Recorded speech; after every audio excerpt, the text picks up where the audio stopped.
सगळ्यांचा विचार एकच होता सभापतीजी की शेतकऱ्यांना दिलासा हा काय मिळाला पाहिजे।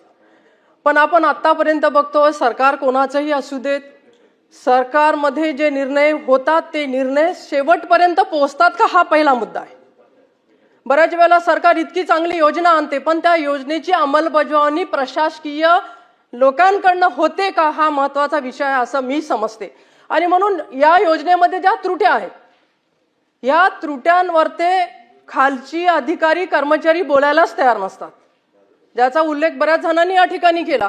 आणि जेव्हा सरकार एखादी चांगली योजना आणते, आता यामध्ये थोड्याफार त्रुट्या असू शकतात, कुठलीही योजना आली तर त्याच्यामध्ये कालांतराने आपण त्याच्यामध्ये बदल करतो। आणि म्हणून या ठिकाणी मी असं सांगू इच्छिते की ज्या काही त्रुट्या आहेत त्यावर ते सरकार लक्ष देऊन तर असतेच, परंतु योजना राबवत असताना त्या शेवटपर्यंत राबवण्यासाठी पोहोचण्यासाठी त्या ठिकाणी प्रशासनाला तेवढंच जबाबदार धरलं पाहिजे।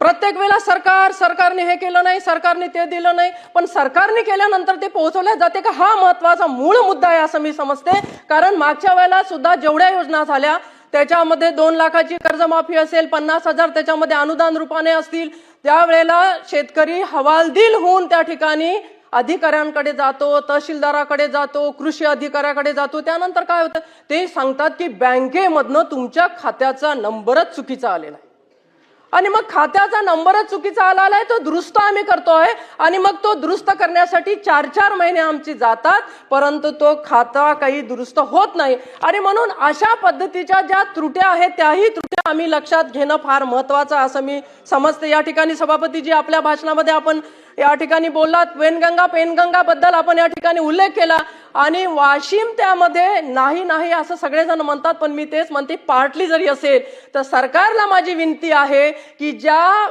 वाशिम जिल्ह्यामध्ये आत्महत्या तर होतात पण केंद्र सरकारच्या आकांक्षी जिल्ह्यामध्ये सुद्धा तो जिल्हा असल्यामुळे सर्वच्या सर्व या ठिकाणी जिल्ह्याला समाविष्ट करावं अशी सुद्धा मागणी या निमित्ताने सभागृहाच्या माध्यमातून मी करते आहे। सभापतीजी यामुळे काय होणार आहे ते हे सगळे जिल्हे यवतमाळ असू दे की वाशिम असू दे, अमरावती असू दे किंवा बुलढाणा असू दे, विदर्भामधला हा पट्टा आहे की ज्यामध्ये मोठ्या प्रमाणामध्ये आत्महत्या झाल्या, त्या शेतकऱ्यांना सगळ्यांना फायदा मिळणार आहे। आणि म्हणून एखादा जिल्हा एखादा तालुका जर सुटत असेल तर तो समाविष्ट केलाच गेला पाहिजेत या मताची मी आहे आणि ठामपणाने या ठिकाणी वाशिम जिल्ह्याच्या साठी मी माझा प्रस्ताव मांडते की सरकारने पूर्ण वाशिम जिल्हा यामध्ये समाविष्ट करावा। सभापतीजी या ठिकाणी 900 कोटी रुपयाचा मागच्या वेळेला अनुदान दिलं होतं की ज्या शेतकऱ्यांची जमीन ही प्रकल्प